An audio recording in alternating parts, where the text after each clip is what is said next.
Welcome to the Athlete Insights Podcast, hosted by Yash Pad Day, a podcast focused on letting athletes tell their journeys in their sport. This podcast is presented by Boxed Water. Boxed water is better. Welcome into another episode of the Athlete Insights Podcast. Today I've got my guest, Dr. Tariq Ahmad. He's an NIL educator based out of New York. He's got his own consulting company that helps athletes work with brands and NIL overall. So Dr. Ahmad, thank you so much for joining me. I know you're busy. It's the summertime and a little bit busy there. But I appreciate you taking the time coming on and chatting up with me. So. Yeah, of course. Happy to be here. Thank you for the invite and always welcome the opportunity to chat NIL. Gotcha. And so before we jump into the depths of NIL, for viewers and listeners who don't really understand what NIL is, could you kind of describe NIL in a nutshell? Sure. So the acronym NIL stands for name, image, likeness. And in a very short phrase, essentially, this allows college athletes to monetize their brand.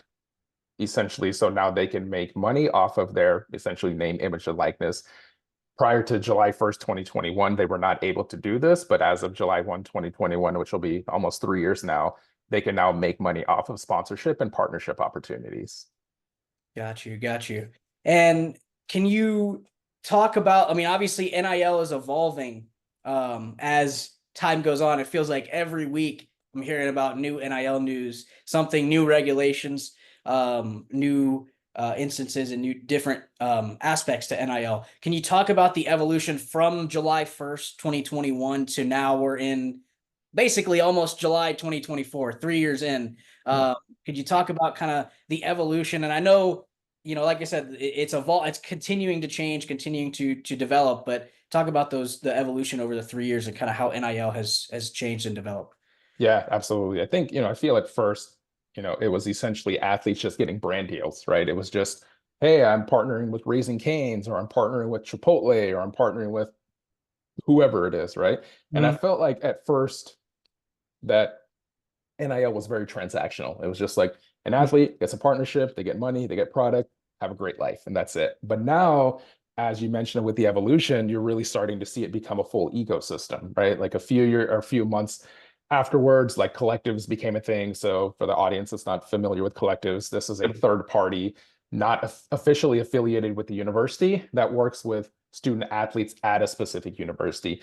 Now, as more evolution has come, a lot of schools have actually officially partnered with collectives, saying like, this is our official collective where you can donate money to student athletes. So, I felt it went from transactional to collectives, and now I feel it's more relationship based, right? So instead of just the one-off deals or getting a bag from a collective or a brand, it's more like, okay, how can the student athlete use this, use these brands to have a multi-month partnership, multi-year partnership? Can they get a job after they graduate with these companies? And I feel like student athletes are starting to realize this more. And when I work with student athletes in college athletic departments, I tell them this, right? It's, you're only a college athlete for so long, you're even only a pro athlete for so long. But what you do in those few years of college, you need to build your brand. You need to establish who you are outside of sport, because if your playing days are done, this year, next year, a couple of years, you still have the rest of your life to go do something, right? So like the time that you take now to build your NIL and build your personal brand will give you so much more value than just the one-off transactions with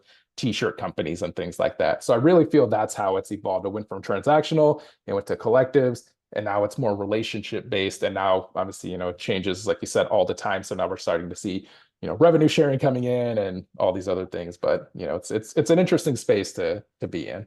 And what's cool is now, especially like now with the WNBA too, and how Caitlin Clark has changed kind of the face of women's basketball, and her NIL deal specifically, what I was reading the other day, is like the seamless transition of brands going from college to pro, like Gatorade, Nike. She already had those sponsorships in place, and how seamlessly she was able to transition those into the pro space was key. And I like the point that you brought up there, marketing.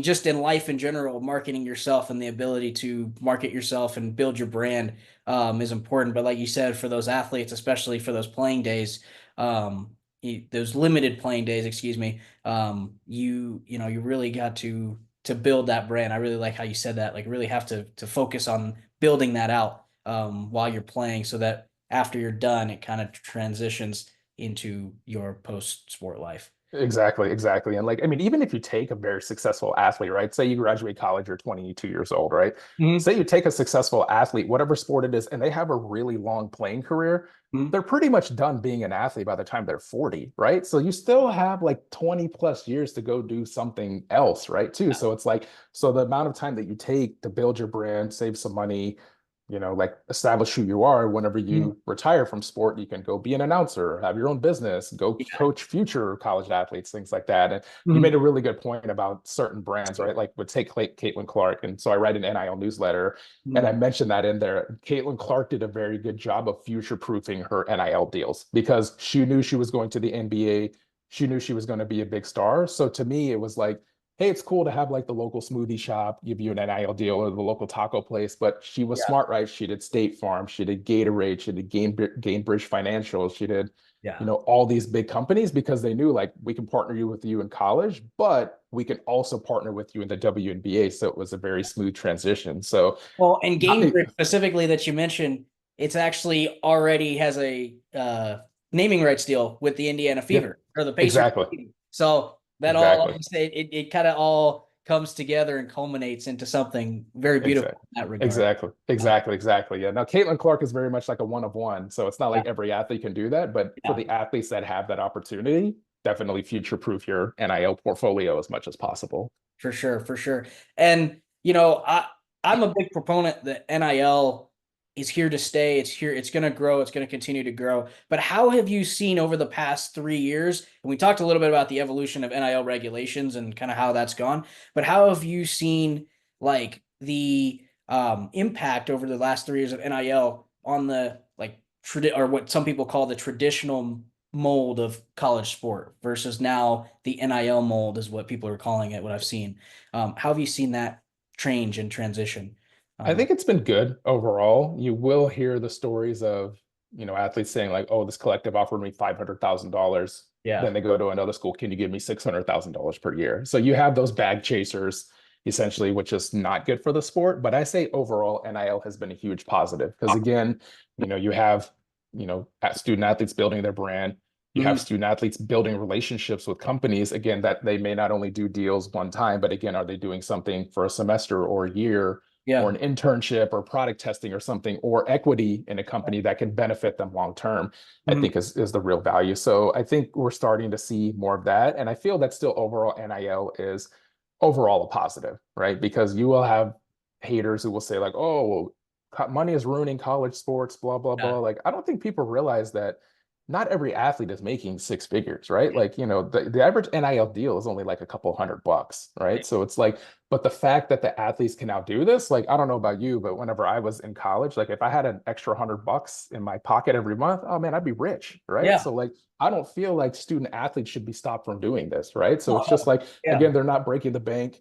No. They'll probably make a couple $100 a month, if that, or getting some Well, product here and there, and yeah. it's all beneficial. So And I'm happy, especially the way it's going now, especially with now the EA Sports college football video game coming out, and these athletes now are actually getting. I feel bad for the previous athletes and the previous the games the video games from the video game perspective, esport perspective here, not getting paid for being featured in the game versus now. I feel very good, or I feel great that these athletes are getting paid for they're using their name, using kind of their image and their brand in the game is great to see. It only strengthens. I feel like I agree with you. It only strengthens college athletics as a whole moving forward and yeah, kind of how it is. So yeah, um, as we move into this, I want to kind of get to understand your perspective too. You went to Oklahoma, got your business degree. You went to NIU. We're in the Maction, or I was in the Maction too, right. Ball State. So got your degree in sport management. I also had my master's in sport admin, and then we're both also fellow UNC Bears. So it's great to great to connect with you on that level too. So you got your PhD. I'm working on mine as well, getting it done. So how did you first get into the NIL space, or what was your how did you get started in the NIL education kind of space? So this is kind of a very random throwback, but when I was, as you mentioned, I worked on a master's degree at Northern Illinois. My master's thesis was on pay for play for college sports. I felt that my basically my paper was okay, like college athletes deserve to be paid because the schools are making all this money and the TV, media companies are making all this money. Why did you break off some to the athletes? Yeah. And my mold was two-part. One would come from TV revenue and two would come from bigger conferences. So like bigger conferences came in to play. TV Mhm. revenue, maybe not so much, but basically I laid it out like here's who's going to get paid, how they're going to get paid, here are the new conferences, et cetera. So that's how I laid it out. So I was like, I always felt that they should have been paid because it was, you pull up to, a college game and people are wearing Tim Tebow jerseys, Reggie Bush, Johnny Manziel, and those guys aren't making a dime off of it, Yeah. whereas the Adidas and Nike and the schools are making that money, right? So, I think, I always had an interest in it. Then obviously fast forward to what was that 2008? Yeah. So fast forward to 2022, I worked for Meta, which used to be called Facebook. Yeah. So even though my full-time work wasn't in sports, I was more of a marketing manager. I was connected to the sports partnerships team. Mhm. They ran a campaign called NIL Empower. So they worked with 30 college women student athletes on NIL branding, Mhm. engagement, how to get deals, Gotcha. post-career transition, et cetera. And so I was able to loop in with that team and help them out with some work. And then Awesome. it kind of like re-energized, not re-energized because I always love college sports, but I'm like, I think there's really something here. Like, let me do some more digging. So for Yeah. my last few months at Facebook or Meta, I basically just started messaging people, whether it was NIL directors, brands, Yeah. agents, anybody in the space. I'm like, hey, do you have 30 minutes of time that I can learn from you in the Yeah. space, collectives, whatever it is. So then basically over the course of like 4 or 5 months, I ended up connecting with like one or two or three people every week to learn as much as I could about NIL and then doing my own research Got as you. well. So then by the time, my contract at Meta ended in December 2022, so January 2023 rolls around, it's about 18 months ago. And I think that, hey, I have time and, I know enough about NIL, let me just spin something up. So I had an old LLC, which I dusted off and then just started going to work, just started building out material and trying to be share some expertise on Instagram and TikTok and LinkedIn and all these places. And then Yeah. started just pitching athletes. Just, to me, it's like the athletes are on Instagram and Yeah. TikTok and Twitter. So I just started messaging them like, hey, here's who I am. If you're interested in NIL representation, let's chat. So, started doing that. And fast forward to today, I have 12 athletes on my roster, coast Yeah. to coast, men's and women's sports across, different divisions and conferences. Work with a group of colleagues to put on NIL summits at HBCUs Yeah. across the country. And then I also do personal branding, education, coaching for athletes and athletic departments because athletes want NIL deals, which is great, but if you have no personal brand to build off of it, then no brand is going to want to work with you. If athletes are saying like, "Hey, can you get me a deal with Chipotle?" and I'm like, "No, bro, you only have 300 followers on Instagram and two posts. Like, no one wants to work with you." So it's Yeah. so giving them that coaching and that education. So essentially, that's how I got into the space, and then that's where I'm at right now. And you mentioned there about TikTok, Facebook, Instagram, Twitter, X is now it's called. Can you expand on the importance of social media and kind of your building? Like obviously we're talking about building the brand or building your brand overall, but the importance that social media plays in that within the NIL space. Could No, you? it's massive. It's massive, right? Because I think Open Doors, which is one of the leading marketplaces in NIL, did Mhm. some research. I think last year they did research, and they found like 75 to 80% of all NIL deals take place on social media.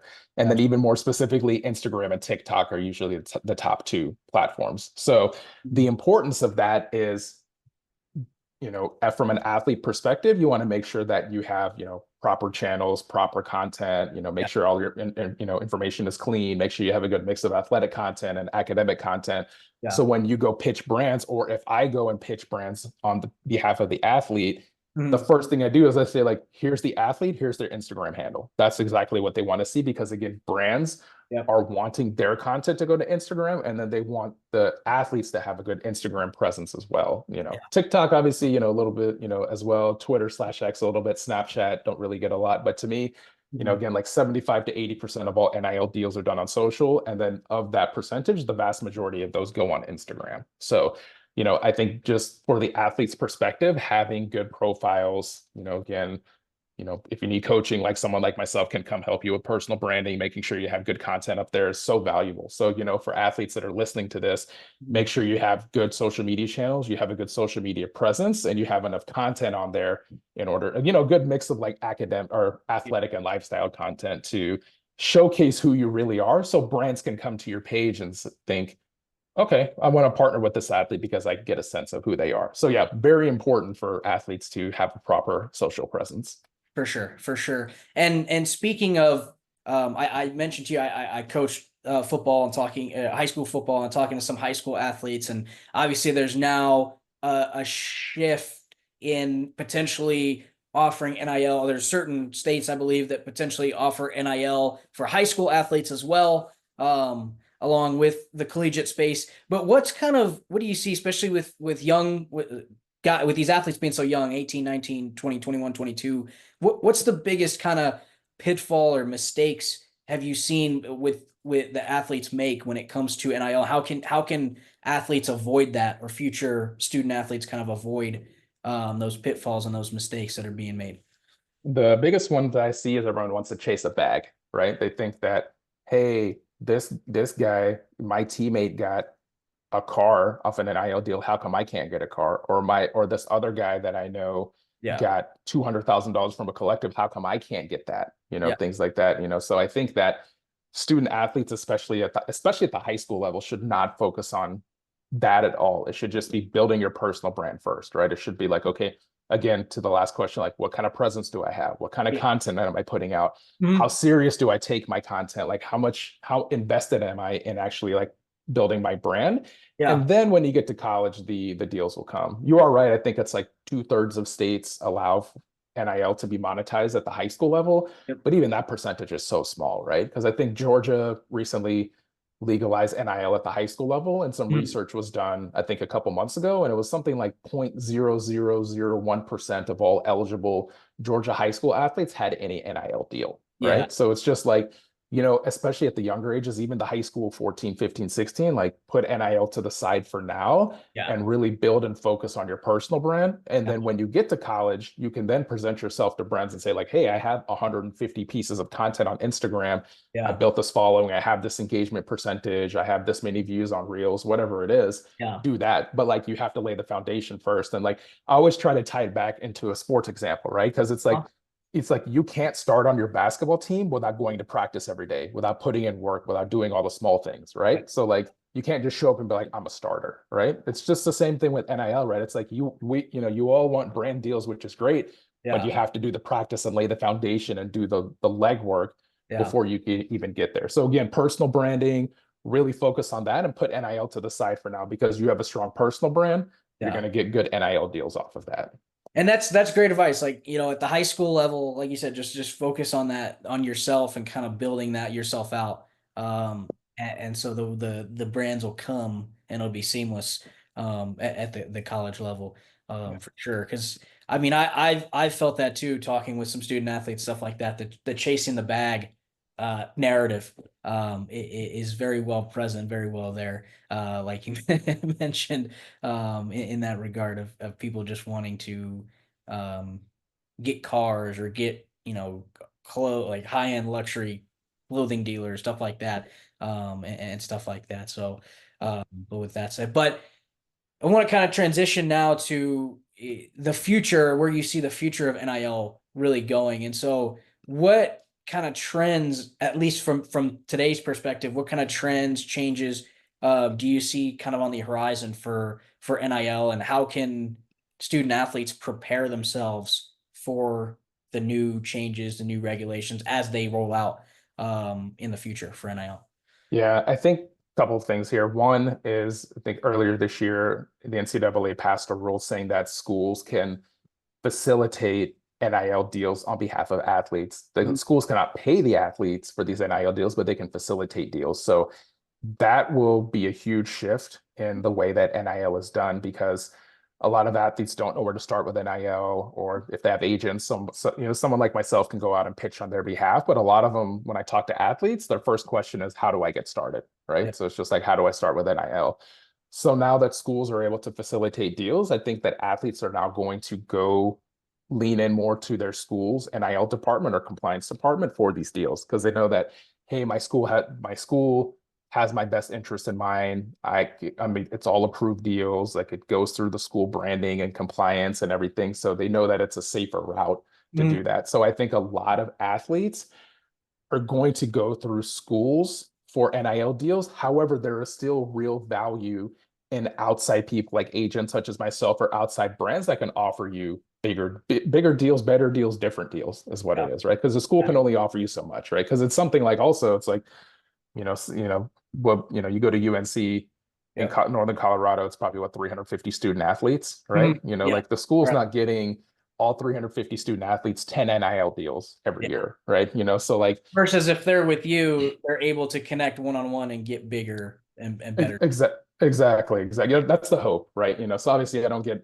massive amounts of deals for my athletes, but I Yeah. get them things that they can't readily availably get. So I Yeah. think, yeah, I think that's one of the big shifts you're going to see is you're going to start seeing a lot more student athletes go through the school for NIL facilitation. And then two, I think you're just really going to see more education in general, right? Because it's, NIL is always changing. Student athletes need to know what they can and can't do. Administrators need to know. Departments need to know this as well. So, as a lot of the resources now start shifting in house, right? Because you think like if someone says like, "Hey, my school can facilitate an NIL deal for me. I don't need an agent," Yeah. right? But now it's almost like the agent or the third parties could provide even more value, right? Because it's like, say you have a school, they're handling everything NIL in-house, but they're really overwhelmed. It's like, hey, we can't do all these things. Why don't we bring in a third party to help us with financial literacy or legal advice or personal branding education? So I think that these outside companies like agencies such as mine will now even be poised for even bigger growth because schools know that we can't do everything in house, so we need to bring some outside sources in, and that way it's like it's good because the school can't be everything all at once, but they know they can tap certain companies to do certain things, right? Like I'm not a lawyer, so I can't really give legal advice, but I could do personal branding education, Yeah. things like that. So I think that's where you're going to really start seeing the shift Mhm. of NIL over the next probably 1 or 2 years. Gotcha. And the other thing I was thinking about with in terms of the future of NIL and kind of how it's continually changing is the recruitment process from the coaching perspective. The recruitment process and for example, I'm from Knoxville originally in Yeah. Tennessee. Their baseball coach, they just won the College World Series. Yeah. He was offering guys multiple bags of money or bags and stuff like that to come play for Tennessee, and kind of how that recruitment affected some other schools in the conference and other schools across the nation, stuff like that. So how do you see like recruitment or student athlete recruitment evolving as NIL evolves over time? Yeah, it's a great question. I think it's you will ultimately still have those bag chasers, right? It'll just be like, I'm going to the school that's going to pay me the most, right? But Mhm. I think you'll have a lot of smarter, kids are smart these days, right? It's just like they're going to know like, like, okay, this place is offering me really good money to come here, but it's not a good fit for me. I didn't like the coaches. I didn't get a good vibe. So Yeah. they may go somewhere else where it's like, hey, they may get less NIL money or they may not get as many deals, but it feels like it's a better fit, right? That's And to be honest, like, NIL is very much part of the recruiting process, right? I talk to high school athletes and their parents, and I tell them, like, when you go in, like, essentially, like, I tell them on a very basic level, like, I say, here are 4 questions you need to ask any coach or on any recruiting trip. How does your school make me a better athlete? How do they make me a better student? What NIL offerings do you provide in terms of education? And how do you prepare me for life? Right. So, like, NIL needs to be in that conversation somewhere, right? So then that way the schools can give you the resources in order to succeed. So recruiting, obviously, that now comes up more frequently in recruiting. But I think also let's be fair, like most student athletes are not getting offered 6 figures in NIL, right? But I think no matter what level athlete you are, especially at the high school or college level, you need to ask every school you visit about NIL. Like, what resources do you have available for me? And that could be a make or break for you, right? Could be that, could be a great program and they don't have good resources for you, then you may not want to go there. Or maybe a program that you're kind of so about it, but they really sold you on the NIL. I think that's huge. So, as it becomes more and more part of recruiting, we're going to see more and more things as well. And I mean, you see, unfortunately, it's a bad side too, right? It's just like for example, like I read something yesterday where apparently high school kids have been lying about how much money they're being offered from collectives, right? So collective will say, we'll give you $150,000 a year to come here. They'll go to the next school and be like, hey, so-and-so school offered me $250,000 to come here. Could you give me 300,000, right? But the problem is like schools talk, right? And people talking, these places know, so they know that kids are lying about this too. But again, like kids are chasing the bag and trying to do that. Honestly, some of them get that generational wealth from these collectives. I'm happy for them. It's worth it. But for most athletes, like they have to know it's part of the recruiting process, but make sure that you get your questions answered from the schools before making a decision. Yeah. For me, I love what you said here today with, how the NIL should set you up for life, or for your life after sport, excuse me, not for life, for life after sport, right? Because you said, like you said, NIL only lasts for so long until you get into the real world and your post-sport, post-athletic career begins. So I love how you phrase that today with talking about kind of how NIL and being at the universities and understanding those resources, understanding those the ability that student athletes have to get that education, get that level is important there. And so you've given a lot of good advice today, Dr. Ahmad, but is there any final thoughts or any final piece of information that you think my listeners and my viewers should know about NIL education that you would share? If you're an athlete, know your why, as in why are you tapping into NIL? Are you wanting to get deals? Are you wanting to build relationships with brands? Are you wanting jobs after college? However you want to use NIL, know why you're using it and know who you are as a person before you go and do anything with NIL. If you're an outsider, if you're a parent of a student athlete or an NIL administrator, educator, sport management, whoever you are, know that NIL has value for student athletes, right? Unfortunately for decades, they were not able to maximize their NIL at all. But now that we're in this era, like you should be happy for them that they're at least having a little bit of money in their pocket and building these relationships that they did not have before. So all in all, NIL is a very good thing for college athletics, and I'm excited for the future on how it develops. For sure, for sure. I'm excited to kind of continue to jump into this space as well, and really understand NIL and see kind of its evolution. And like you said, I as well, I agree with you in that I think it's a good thing for college athletics. I think it's about time that these athletes get paid for what they're worth, kind of what they're doing. And it's an important piece of the college athletic process moving forward. And so, but it's all the time we have for this episode of the Athlete Insights podcast. Again, I want to thank Dr. Tariq Ahmad for coming on, for taking the time to talk about NIL and provide you guys with advice on NIL. I'll have your social media handles up on the video, Dr. Ahmad, when I post it on YouTube. So you can follow Dr. Ahmad. Please reach out to him if any student athletes need any assistance on NIL or would like to jump into the NIL space. Please make sure you reach out to Dr. Ahmad. He's really well. He does really well work with educating athletes. Again, like you said, on personal branding and building up that brand image and helping in getting in landing deals. So appreciate you, Dr. Ahmad, for coming on and spending the time. But again, you can follow our podcast, my podcast, on YouTube, Google Podcast, Apple Podcast, basically everywhere you get podcasts or podcast hosting, you can find this one at. But it's all the time we have, and we'll see you next time.